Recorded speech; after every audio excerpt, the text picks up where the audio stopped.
গরিব জনগণের টাকা পয়সা নিয়ে যদি রাষ্ট্রনায়করা দেশের বাইরে চিকিৎসার জন্য যায়, তাহলে একজন সাধারণ নাগরিক তো যাবেই। সে তো জমি বাড়ি বিক্রি করে যাবে, এখানে আমাদের করার কিছু নাই। এবং এই জায়গাতে আমাদের এক্সপার্টাইজ, আমরা কি করতে পারি কি করতে পারি না, এটা বিষয় না।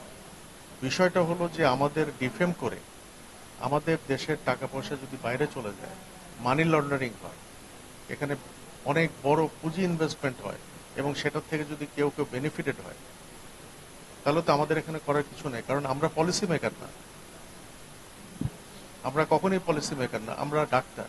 বাংলাদেশের নিউরোসার্জারি অ্যাকচুয়ালি শুরু হয়েছে প্রায় 30 ইয়ার্স ব্যাক, এবং তারপর থেকে নিউরোসার্জারির অনেক ডেভেলপমেন্ট হচ্ছে, অনেক কাজ হচ্ছে। কিন্তু এবার আমরা যেটা করছি, এবং লাস্ট 5 ইয়ার্স অ্যান্ড বিয়ন্ড, আমরা যেগুলো নিয়ে চিন্তা করতেছি যে ওয়ার্ল্ডে একেবারে লেটেস্ট প্রসিডিওর, বাংলাদেশে রুগীরা যারা বাইরে যায় সব বিষয়ের জন্য তারা কিন্তু বাইরে যায় না। তারা যেই কাজগুলো বাংলাদেশে সাধারণত হয় না, আমরাই যে রুগীগুলোকে সাধারণত দেশের বাইরে রেফার করি, আজকে মেনলি যে কাজগুলো এখানে হচ্ছে, যেটার উপর কনফারেন্সগুলো হচ্ছে, এটা সেই সেই প্রসিডিওরগুলোর উপরে হচ্ছে। তার মধ্যে একটা হলো স্পাইন মিনিমাল ইনভেসিভ, আর আরেকটা হলো ব্রেনের মিনিমাল ইনভেসিভ। এটা যদি আমরা সোজা সহজ বাংলায় বলি যে ব্রেন না কেটে, মাথার খুলি বড় করে না কেটে, বা স্পাইনে বড় করে ইনসেশন না দিয়ে একদম মিনিমাল ইনভেসিভ ছিদ্র করে ভেসেল পাংচার করে যে প্রসিডিওরগুলো করা হয়, অ্যানোরিজম ক্লিপিং, অ্যানোরিজম কয়েলিং, তারপরে বিভিন্ন endovascular procedure, minimal invasive spine সার্জারিগুলো, সেগুলোর ব্যাপারে আমরা আমাদের যারা জুনিয়র নিউরোসার্জনস, ইয়াং নিউরোসার্জনস এবং যারা রেসিডেন্ট, তাদেরকে আমরা মেনলি আজকের এই বিষয়গুলোতে ট্রেন্ড আপ করতেছি।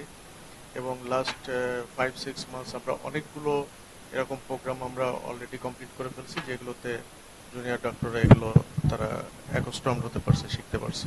এতে সবচেয়ে বড় উপকার হবে যে যেই কাজগুলোর জন্য রুগীরা দেশের বাইরে যায় চিকিৎসার জন্য, সেগুলো হয়তো আমাদের দেশেই হবে। একেবারে যে হচ্ছে না তা না, কিন্তু আমরা চাচ্ছি যে এটা কান্ট্রি ওয়াইড না হলেও দেশের কয়েকটা বড় বড় সেন্টারে আমরা যেন এটাকে আমরা বুমিং করতে পারি, তাহলে রুগীদের বাইরে যাওয়ার প্রবণতা অনেক কমে যাবে ইনশাল্লাহ।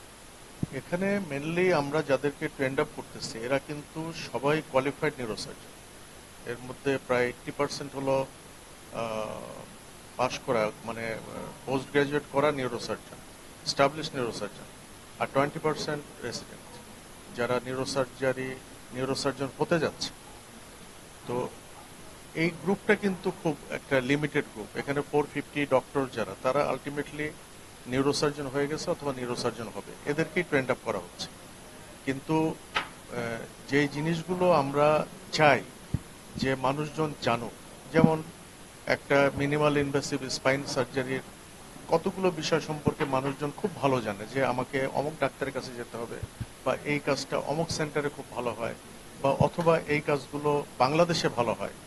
তো এই এই এই জিনিসগুলো জনগণের কাছে পৌঁছে দেওয়ার দায়িত্ব কিন্তু আপনাদের। আপনারা যদি আন্তরিকতার সাথে এটা করেন, এটা কিন্তু মানুষজন জানতে পারবে যে দেশে এই কাজগুলো হচ্ছে। কারণ আমরা যখন এই কাজগুলো করি, আমি উদাহরণ হিসেবে যদি বলি যে 400 যদি প্রসিডিওর করে, তাহলে একজন নিউরোসার্জনের মাধ্যমে জিনিসটা কয়জন মানুষের কাছে পৌঁছাতে পারে? Very limited. কিন্তু এটা যদি আপনারা বারবার প্রচার করতে থাকেন যে না, বাংলাদেশে এই সার্জারিগুলো হচ্ছে, বা এই রুগীটা অপারেশন আগে এই অবস্থায় ছিল, এখন বর্তমানে তার এই অবস্থা, অমুক সেন্টারে সে অপারেশন করছে, ঢাকা মেডিকেলে করছে অথবা নিউরো সায়েন্সে করছে, ইভেন রাজশাহী মেডিকেলে করছে অথবা দিনাজপুর মেডিকেলে করছে, এগুলো যদি কন্টিনিউয়াসলি চলতে থাকে, তাহলে মানুষজনের কিন্তু আস্থা ফিরে আসবে আমাদের উপর, এবং তারা দেশেই থাকার চেষ্টা করবে। এই আস্থাহীনতার এবং আস্থা তৈরি দুটোরই কিন্তু কাজ করার জায়গা হলো আপনাদের, আমাদের না। আমরা যে রুগীগুলোর অপারেশন করছি, যে রুগীগুলো ভালো হয়ে যাচ্ছে, তারা তো আমাদের কাছে আসে, তারা আমাদের সম্পর্কে প্রচার করে। কিন্তু আপনারা প্রচার করবেন ইন জেনারেল, কান্ট্রি ওয়াইড, সেই প্রচারণাটা আমাদের পক্ষে কোনোদিনই সম্ভব না। এটা আপনাদের সহযোগিতা আমাদের দরকার। আপনারা যদি এটা মনে করেন, আপনারা যদি এইভাবে চিন্তা করেন যে বাংলাদেশে কোনো কিছুর জন্য কাউকে দেশের বাইরে যেতে হচ্ছে না, একজন পুলিশ, আমার বাসার থেকে একজন পুলিশ অফিসার তৈরি হচ্ছে, একজন রাজনীতিবিদ তৈরি হচ্ছে, একজন ইঞ্জিনিয়ার তৈরি হচ্ছে, সবই একই মায়ের পেট থেকে বের হচ্ছে। কিন্তু ডাক্তারি চিকিৎসাটার জন্য আমাদের রুগীকে কেন দেশের বাইরে চলে যেতে হচ্ছে? এটা আমি ব্যক্তিগতভাবে বা আমাদের মতো যারা তারা যে কথাগুলো বারবার করে বলি, এখানে শুধু চিকিৎসা না, আমাদের কাছে রুগীরা এরকমও আসে যে তারা হানিমুনে যাচ্ছে, তাদের একটা মেডিকেল ডকুমেন্টেশন লাগবে, নাহলে তারা ভিসা পাচ্ছে না। আমাদের এগুলো ইচ্ছায় হোক অনিচ্ছায় হোক, আমাদের এগুলো কিন্তু সহযোগিতা করতে হয়। একটা কলিসিস্টেক্টমি অপারেশন, পিত্তথলির একটা অপারেশন, যদিও আমাদের এই কনফারেন্সের সাথে এটা রিলেটেড না, তারপর বলতেছি, এটার জন্য রুগী দেশের বাইরে চলে যাচ্ছে।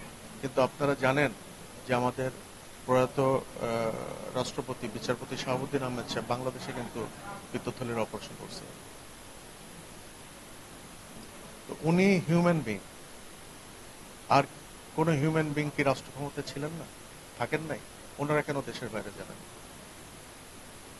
আজকে গরিব জনগণের টাকা পয়সা নিয়ে যদি রাষ্ট্রনায়করা দেশের বাইরে চিকিৎসার জন্য যায়, তাহলে একজন সাধারণ নাগরিক তো যাবেই, সে তো জমি বাড়ি বিক্রি করে যাবে। এখানে আমাদের করার কিছু নেই।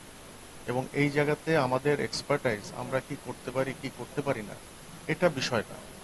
বিষয়টা হলো যে আমাদের ডিফেম করে আমাদের দেশের টাকা পয়সা যদি বাইরে চলে যায়, মানি লন্ডারিং হয়, এখানে অনেক বড় পুঁজি ইনভেস্টমেন্ট হয়, এবং সেটার থেকে যদি কেউ কেউ বেনিফিটেড হয়, তাহলে তো আমাদের এখানে করার কিছু নেই। কারণ আমরা পলিসি মেকার না, আমরা কখনই পলিসি মেকার না, আমরা ডাক্তার। এই যে এখন কতগুলো কান্ট্রিতে ভিসা দেওয়া বন্ধ করে দিচ্ছে, আপনি দেখেন রুগীরা কিন্তু কেউই মারা যাচ্ছে না, কেউ কিন্তু ক্ষতিগ্রস্ত হচ্ছে না, এরকম হচ্ছে না যে কেউ চিকিৎসা পাচ্ছে না। করোনার ভেতর 2টা বছর ওয়ার্ল্ড ওয়াইড ভিসা বন্ধ ছিল, বাংলাদেশের কোন রোগীর আপনি স্ট্যাটিস্টিক দেখাতে পারবেন না যে তারা ক্ষতিগ্রস্ত হয়েছে দেশের বাইরে চিকিৎসার জন্য যেতে না পারে কারণ। তো এই জিনিসগুলো আমাদের একটু কনসিডারেশন আনতে হবে, এবং এটা কনসিডারেশন আনবে এবং প্রচার করবে এটা কারা? এটা আপনারা, আমরা না। আমরা সব জায়গায় সব কথা কিন্তু বলতে পারি না। আজকে সাহস করে বলতে পারছি, দুদিন আগে বলতে পারতাম না। আবার দুদিন পর কি বলতে পারবো কি বলতে পারবো না সেটাও আমরা জানি না। কিন্তু আমাদের কাজগুলো কিন্তু আমরা করে যাচ্ছি। আমাদের এই বয়সে এই লেভেলে এসে আমরা যে কাজগুলো করতেছি, শুধুমাত্র মেডিকেল প্রফেশনাল বলে এটা widely expanding, advancing, continuously advancing একটা ফিল্ড বলে কিন্তু আমাদের এখানে ইনভলভ হতে হয়, আমাদের কাজ শিখতে হয়, আমাদের পড়াশোনা করতে হয়।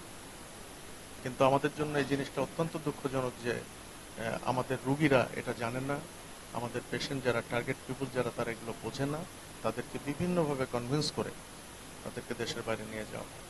আমি ডাক্তার জাহিদ রায়হান, আমি নিউরোসার্জারি অ্যাসোসিয়েট প্রফেসর, বর্তমানে ঢাকা মেডিকেল কলেজে কর্মরত আছি।